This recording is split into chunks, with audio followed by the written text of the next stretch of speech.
I'm sorry we're running late and we're just waiting for quorum.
We have a quorum now. Michael, are we recording? Recording in progress. All right, we'd like to call the meeting to order. This is the meeting of the Provo Municipal Council and the Redevelopment Agency of Provo.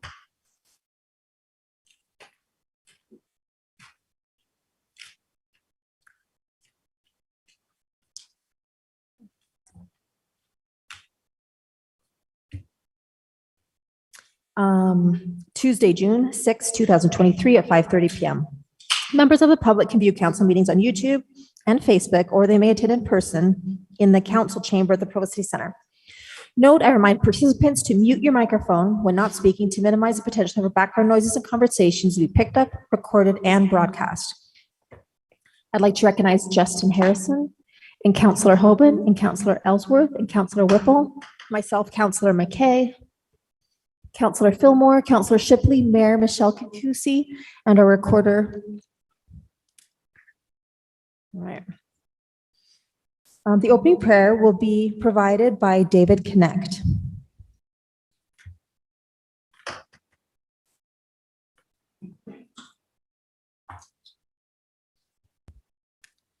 Our dear, kind, and gracious Heavenly Father, we give thanks for living in this land of freedom and having local government to represent the needs of the people. And we pray for thy Spirit to be with our leaders to make wise choices. In the name of Jesus Christ, amen.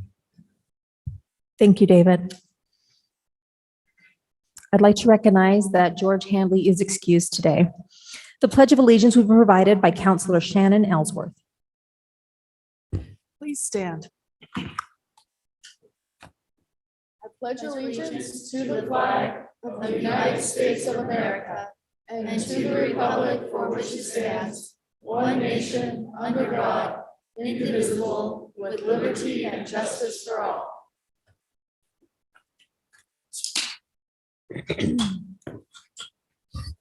As indicated on the screen, a required public hearing will be held for certain agenda items prior to council action. After each such item has been presented, time to comment will be provided for all those who wish to speak. For items that do not require a public hearing, public comment will be taken following presentation of the item, but will be limited to 10 minutes. At this time, up to 15 minutes have been set aside for an open public comment period, which is intended to allow comments on matters that do not appear on the agenda.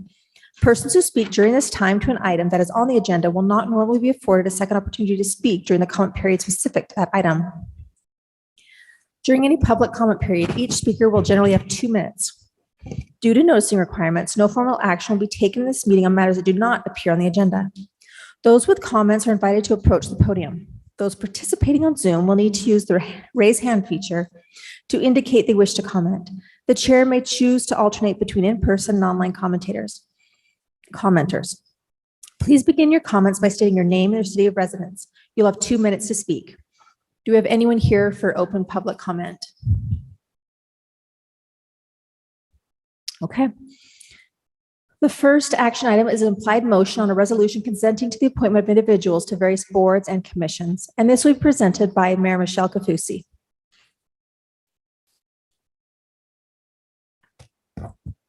Chairman Kay and Vice Chair Whipple and members of the Municipal Council.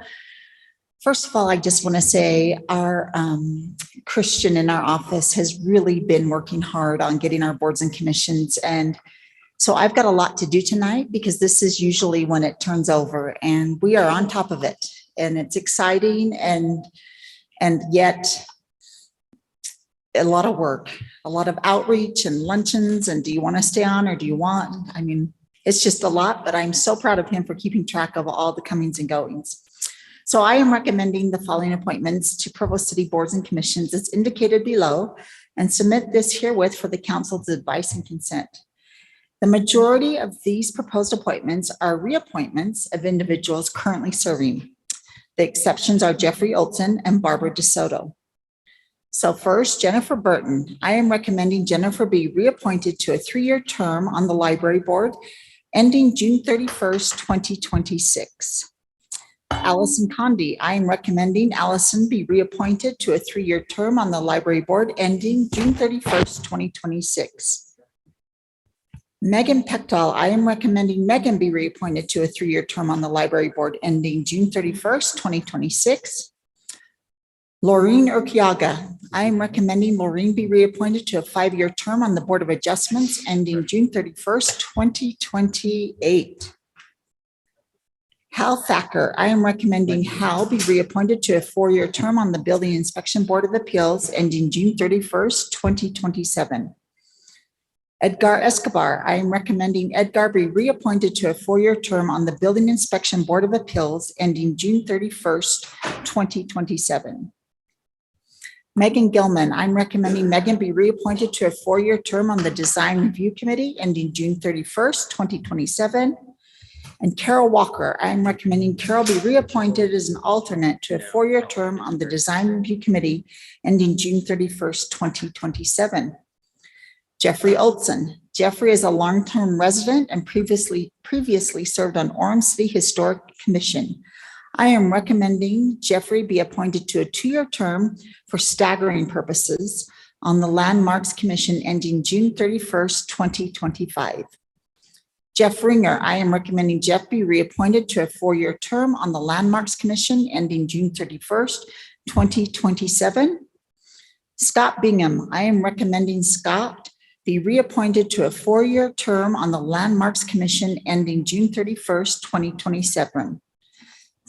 Barbara DeSoto. Barbara currently works for BYU Library as the user experience manager. She has experience in finding data-driven solutions. I am recommending Barbara be appointed to fill a vacant seat left by Miles Miller on the Planning Commission ending June 31st, 2024. Melissa Kendall, I am recommending Melissa be reappointed to a 3-year term on the Planning Commission ending June 31st, 2026. Lisa Jensen, I am recommending Lisa be reappointed to a 3-year term on the Planning Commission ending June 31st, 2026. And Daniel Gonzalez, I am recommending Daniel be reappointed to a 3-year term on the Planning Commission ending June 31st, 2026. Thank you. That was a lot. Thank you. Is there any council discussion? I think staff is taking care of it, but there was a 5-year term that was listed differently. Do we need to do anything to update that before we? And I think we're good. We caught that as we were listening, and there was just a typo on the ordinance. The exhibit is actually correct, but the ordinance itself said, or the resolution itself said 2026 to 2028, but they're fixing it right now. So We don't need to edit. you don't need to do anything. Okay, perfect. All right, we'll do a vote on the implied motion. Counselor Ellsworth. Yes. Counselor Whipple. Yes. Myself, Catrice McKay. Yes. Counselor Fillmore. Yes. Counselor Shipley. Yes. That passes unanimous consent. And we have Travis and George excused.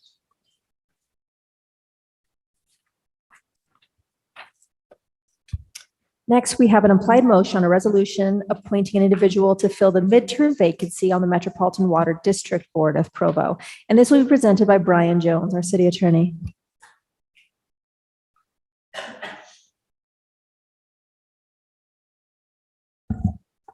I didn't have a chance to look at the chair notes before, and I didn't realize that's what it said. I apologize. Thank you, Chair McKay and council members.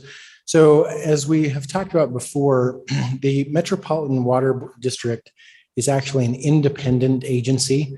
It's created by state law, but it's independent of the city. But because of its integral ties with the city, state law actually provides that the municipal council appoints the board members of the Water District Board.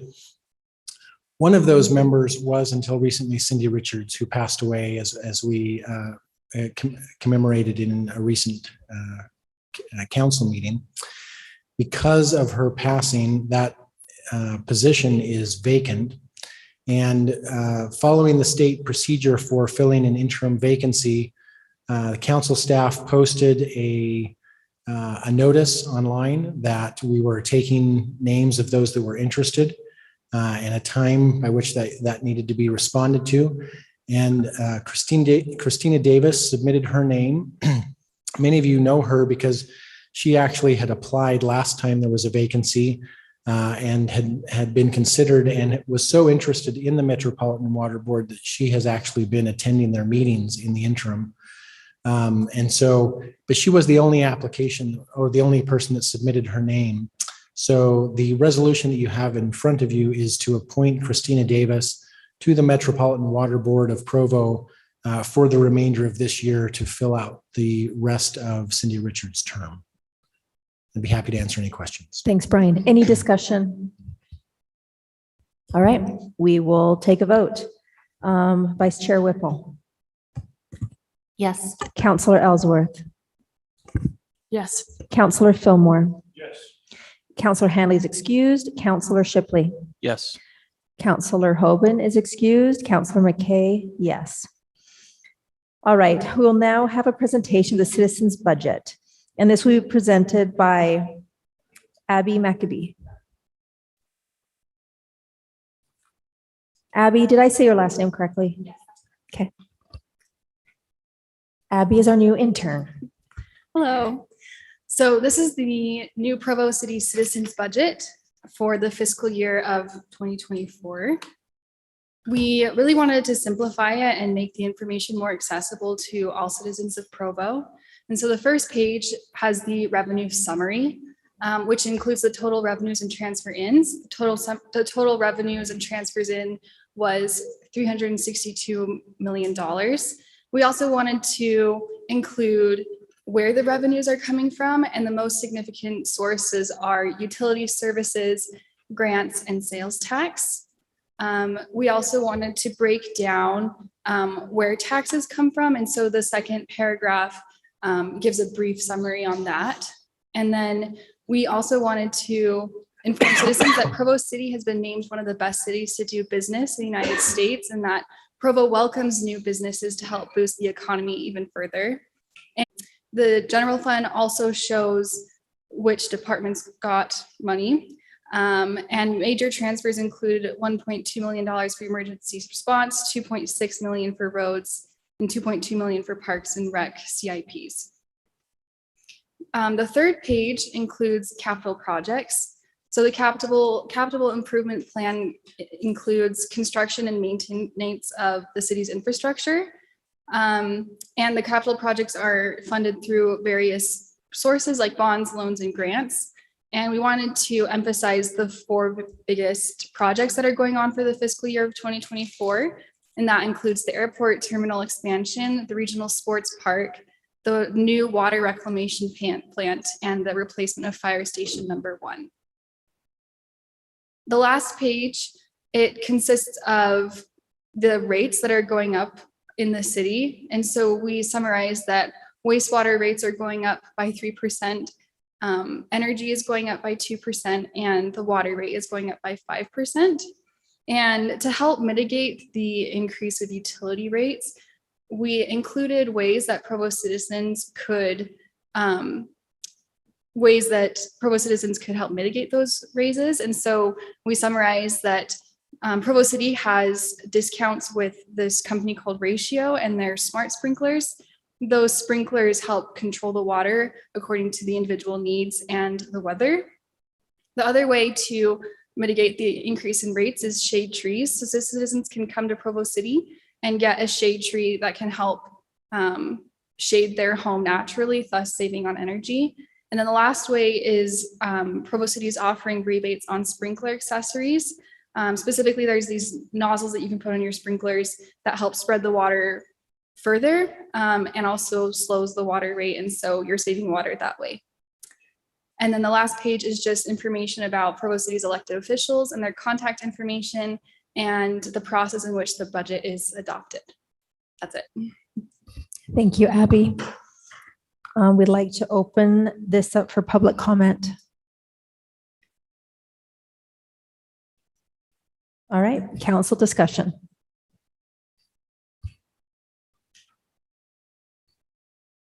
Councilor Whipple.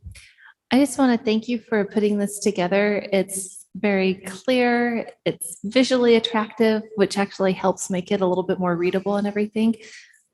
This is nicely done. And then if people want more information, we've got the backup documents and everything, but this is a great introduction for everyone in the city. And it's also helpful for me. It's like, okay, yes, let's get back out of the weeds, see the big picture again. So thank you. All right. We're going to move on. A public hearing regarding the annual disclosure of funds transferred from the utility enterprise funds to other funds for the upcoming budget. And this will be presented by John Borgett, our Director of Administrative Services. Thank you, Chair McKay and the council. Just want to talk a little bit about the process. The state has a requirement that we do this public hearing tonight, as well as send a notice to all the residents, providing them the information regarding the transfers that were made from enterprise funds. I would mention that a couple of weeks ago in our work session, Dan Follett, our finance director, went through this a little bit more in detail, but I'm here to answer any questions. I would just mention that there are a total of transfers of 20,011,285. Then there's a breakdown of how those, of the transfers. There's a 10% transfer to the general fund, which we've done for many years, that helps cover the costs, and then it comes is in the form of a dividend to the general fund for its, and to the city for the enterprise funds. Also, there's a 1% transfer for roads, and there's a transfer of administrative overhead that's basically receives some, gives the general fund some reimbursement for the costs, the services that it provides to enterprise funds. And then there's our telecom debt service fee that we transfer to that specific fund for the debt service for the telecom fund. And then there's our Provo 360, which is the implementation costs for the Workday implementation that happened several years ago, and that will only be for one more year. And then there's the transfer from the water fund, from the wastewater to the water fund to cover the administrative costs for public works. And so anyway, that's basically the transfers. And so I'm here to answer any questions, and that we're not really recommending any action, it's just to have a public hearing. Thanks, John. We are opening this item up for public comment. All right, council discussion. Okay, moving on. A public hearing regarding the fiscal year 23-24 Provo City budget. And this will be presented by Kelsey Zarbach, our budget officer. Good evening. Tonight, we are opening up the first public hearing for the fiscal year 2024 budget for Provo City. It was made available online on May 2nd, which is the first time the council received the tentative budget. May 16th, there was another, the council tentatively adopted the tentative budget. And then tonight is the first public hearing. There will be a second one on June 20th. Citizens who want to access the full budget document can do so by going to provo.org. And of course, what Abby had presented tonight was an amazing overview of the budget. So just in summary, the total budget that is proposed for fiscal year 24 is $342,048,943. And there's no action required by the council tonight. We just need to open it up for the public. Any questions? No, thank you, Kelsey. Thank you. We will open this item up for public comment.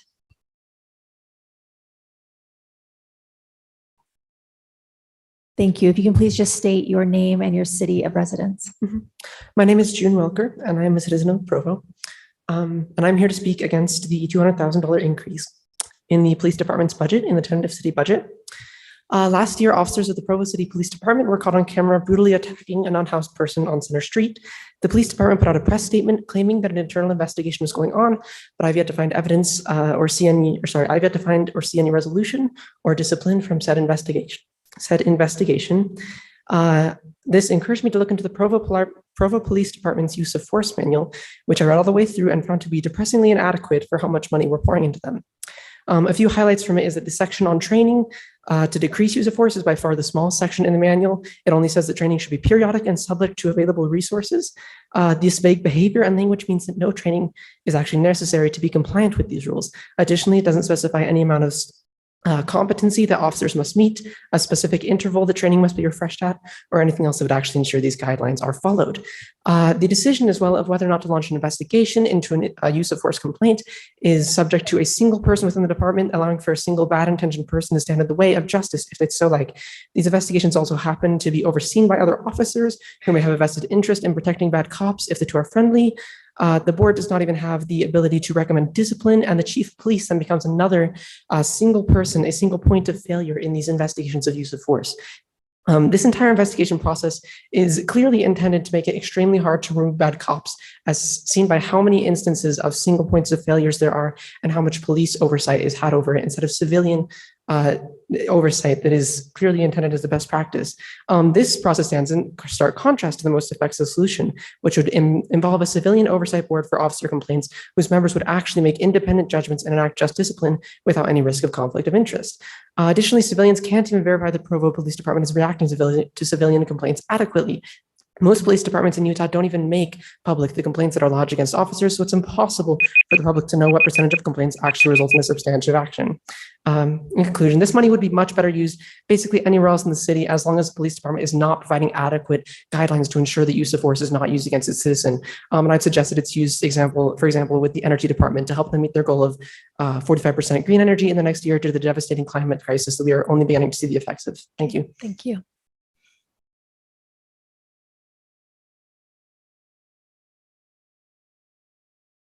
All right, we'd like to open this to council discussion.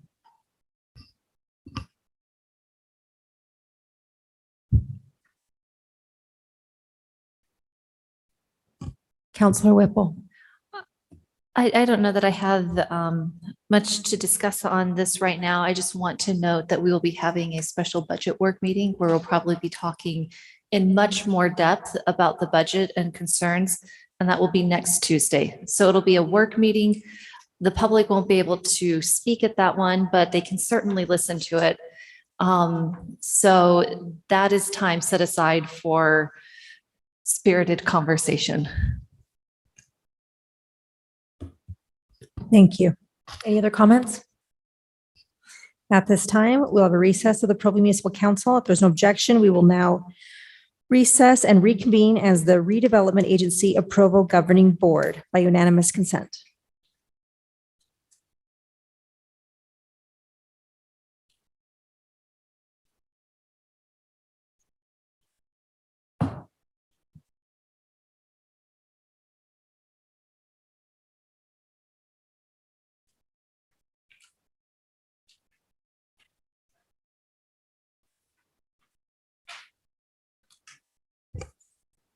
All right, so this is the Redevelopment Agency Governing Board.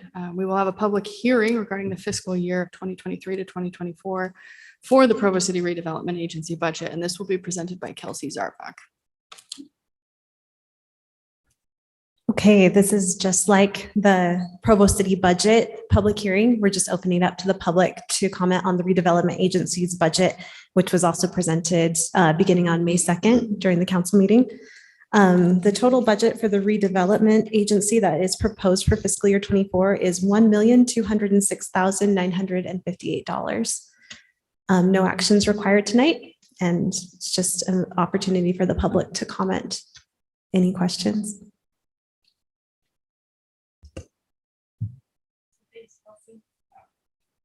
Thanks, Kelsey. And we'll open this item for a public hearing. If there's anyone from the public who'd like to comment, please come forward.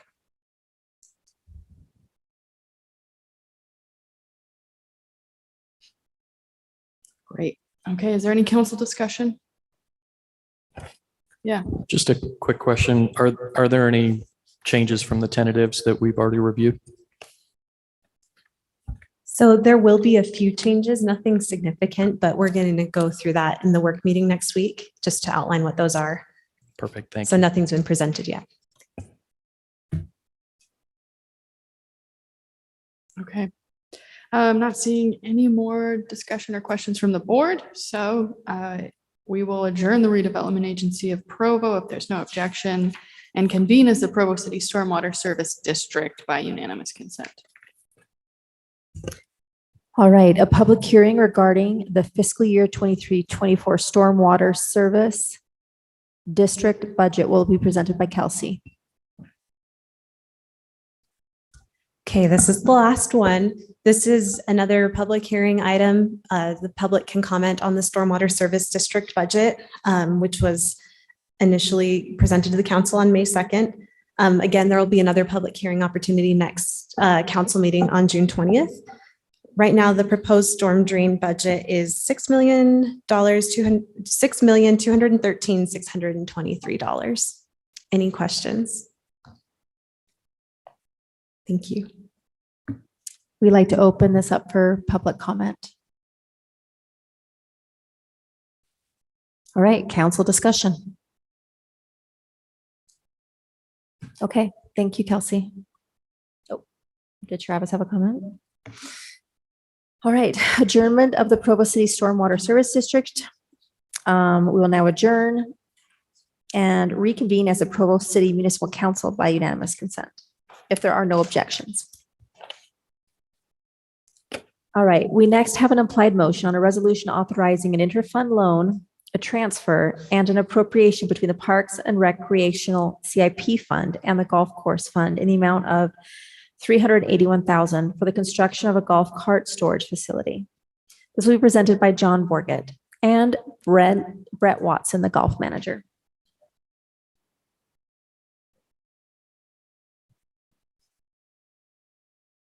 Chair McKay, Council, Mayor, John pawned this off on me there last minute. Did you guys see that?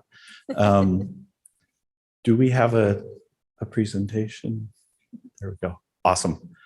Okay, so as I spoke in the work meeting last time, I think it's a cart shed, but what's really exciting for us at the golf course is this is a cart shed that we will be able to pay for just based on the revenues from the golf course. So what's happened over the last couple of years at TIMP has been truly extraordinary, and we're very excited. I'm happy to announce tonight that even though we were closed all of March and half of April, we are on pace to hit our revenue goals for this fiscal year as well. So losing a month and a half and most of November has been very cool for us. So we're excited about that. As I mentioned last time, this was the original Timpanogos Clubhouse. This next cart shed will be located just to the west of the existing building. The reason that it's important for us to do this now is that it is in conjunction with the medical school as they complete that horseshoe road that you can see. It will tie into a little bit of their campus and their sidewalk areas, and they are actually helping us out with the funding of the concrete pad as we go through. So partnership with the medical school has been nothing but extraordinary, and we're very excited to have them as our neighbors. This new cart shed will allow us to go fully 100% electric on our golf cart fleet. It is a barn look. It matches the TIMP look for sure. But we're very excited to be able to continue our story and our trend in being the most sustainable golf course. We feel like certainly in the state and in the country where we're using gray water and then this time using electric fleets for our carts. And anyway, as I had this is the wash bay that we keep laughing about. This was the old cart shed, which has been converted to a stormwater retention. This is our new entrance in. And as we mentioned last time, so the funding for this will be an interdepartment loan over 7 years with the Parks CIP, which will then pay back with the revenues from the golf course. So any questions? Thanks, Brett. Any questions for Brett? Counselor Fillmore. Just a comment, it's a no-brainer. I mean, this great addition to the golf course, and it's going to pay for itself. Yeah, thank you. What's not to like? Very true. It'll be exciting. Okay, we'd like to open up this for public comment.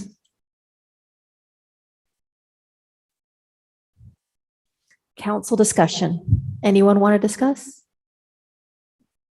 All right, we will take a vote on the implied motion. Counselor Ellsworth. Yes. Counselor Fillmore. Yes, yes. Counselor Handley is excused. Counselor Shipley. Yes. Counselor Hoban. Yes. Counselor McKay, yes. Counselor Whipple. Yes. So that is unanimous consent, 6 with George excused. I do want to mention something really quickly. This is for the record. Unfortunately, the young lady left. Admittedly, I'm not good on the fly, so I had to think for a second.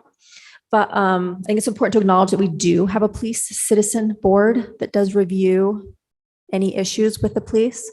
And in the incident she spoke of, that did happen. And the citizen board worked it out as they saw fit. And if he had been let go, that would have been public knowledge, but we don't comment on employee things for legal purposes. And the council did see everything and went through that in a closed meeting since it was a personnel issue, and are fully informed and educated on exactly what went on with the full film footage that was at hand, which was much more than was online in social media. But I just wanted to put that on the record. All right, the next item is an action item, a resolution authorizing, oh, no, that we just did that. The next item is an implied motion on a resolution approving the program year 2023 annual action plan, the fourth year update to the 2024 5-year consolidation plan, and this will be presented by Melissa McNally. And we are grateful for Melissa. She's done a lot of work on this, and we are very excited to get to vote on this for her so that this can move forward. Thank you so much.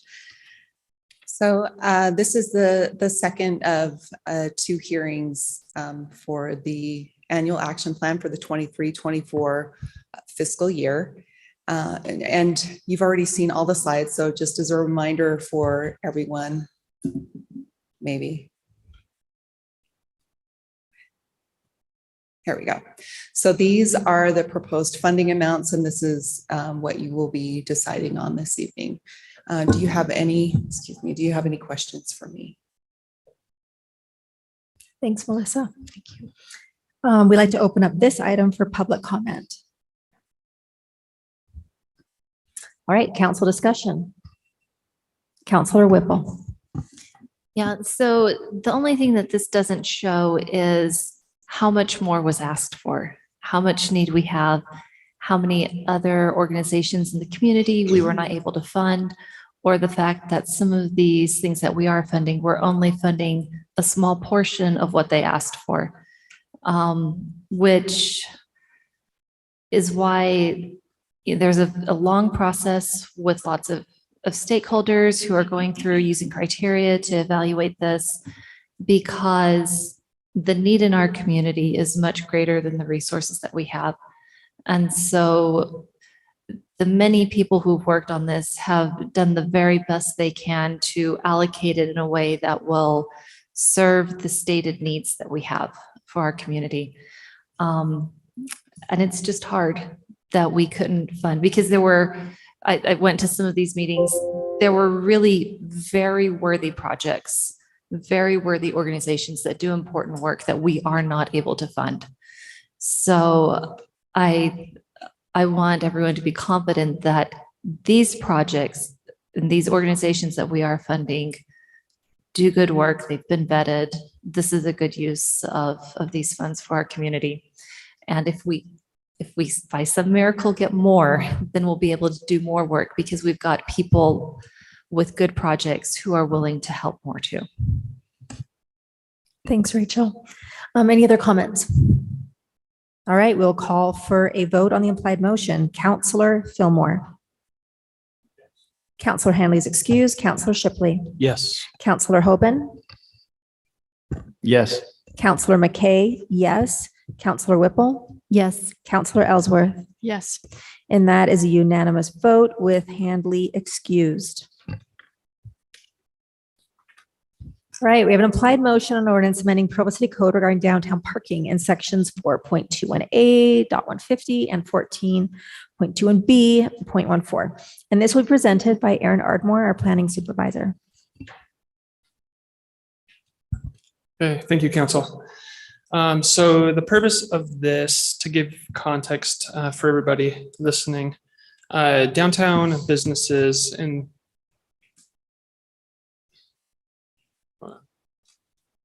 this area outlined in red have very little or no off-street parking at all associated with the property.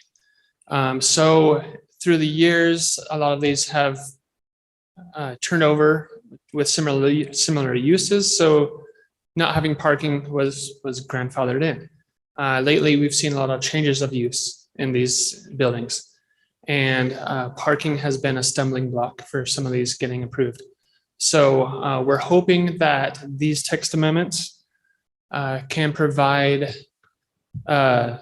ease of that stumbling block. So to give an exemption for off-street parking standards for change of use in those buildings, with the caveat that any new additions, any new construction in this area would still have to meet current off-street parking standards. So that's what's before you. We think this will be a benefit for downtown and for Provo itself. Do you have any questions for me? Thanks, Aaron. We'll open this item up for public comment.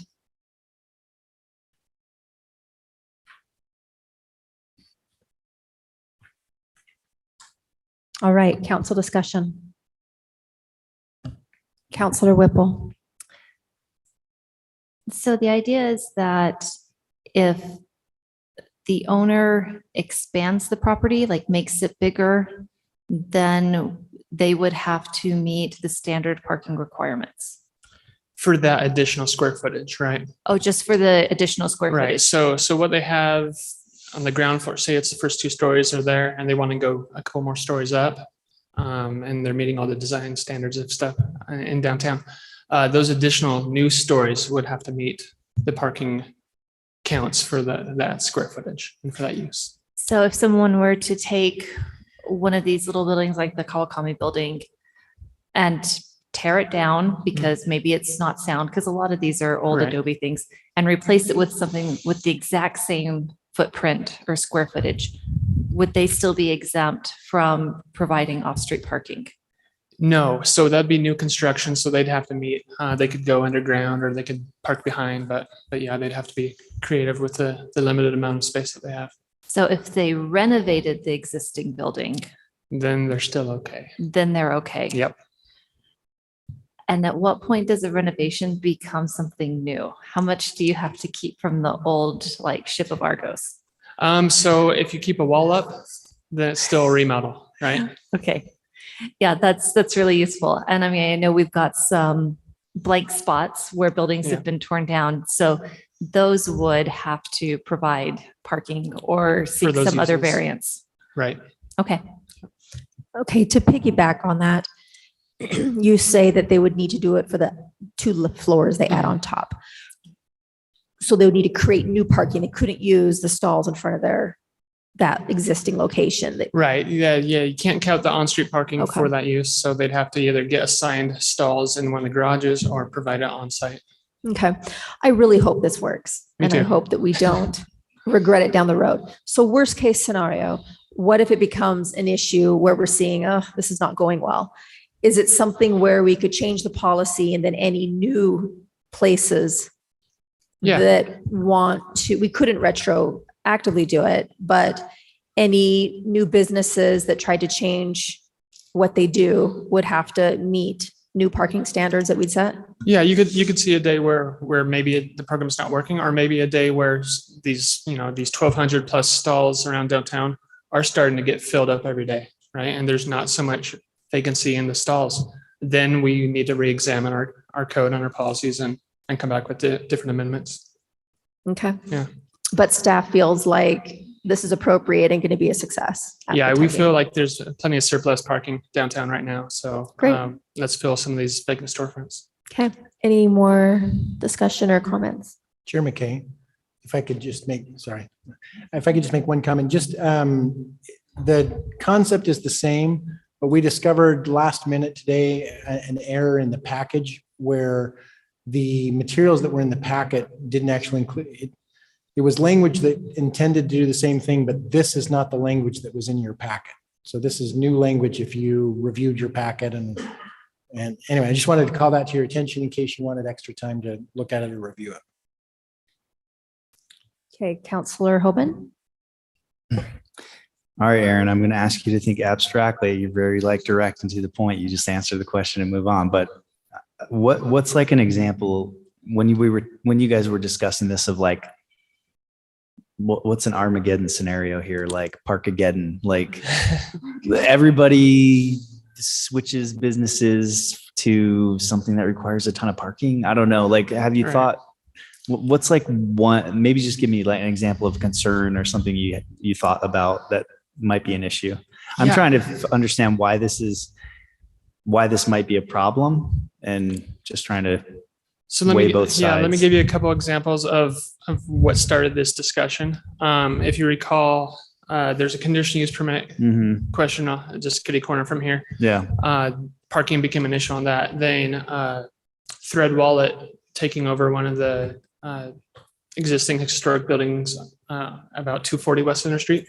So it had formerly not been office space. So the parking counts are way different from office space to retail. So they were getting in trouble getting their approvals without something like this occurring. And I think we're seeing more and more of that, more desired reuse of these buildings for things that haven't been here. So we wanted to provide an avenue for that. The second part of your question, when are we going to get to that, if ever, where we run out of parking? I don't know. If you talk to Sandy Busio, we're not close to it yet. But like I said, I think if that does come along, we can visit this again. Yeah, I think ultimately, if we're in a scenario where we're starting to see problems, that's a good thing. It's an indication that people are downtown, whether they're working or playing. So, okay, thanks. Yeah. Any more discussion? All right, let's take a vote on the applied motion. Are there two counselors who want to consider this item again? Chair McKay, I'm sorry, did you open it for public comment? We did. Okay, I missed that, I At the guess. first. There weren't any takers. Are we good, Ryan? Okay. All right, we're going to call for a vote on the implied motion. Counselor Handley is excused. Counselor Shipley. Yes. Counselor Hoban. Yes. Counselor McKay, yes. Counselor Whipple. Yes. Counselor Ellsworth. Yes. Counselor Fillmore. Yes. That is unanimous with 6 votes and George Handley excused. Continued an ordinance amending the zone map class of approximately 2 acres of property located at 2075 West Center Street from R18 to mixed use and authorizing and related development agreements, Provo Bay area. That is continued. So we call for the adjournment of the Provo Municipal Council. If there's no objection, we will now adjourn by unanimous consent.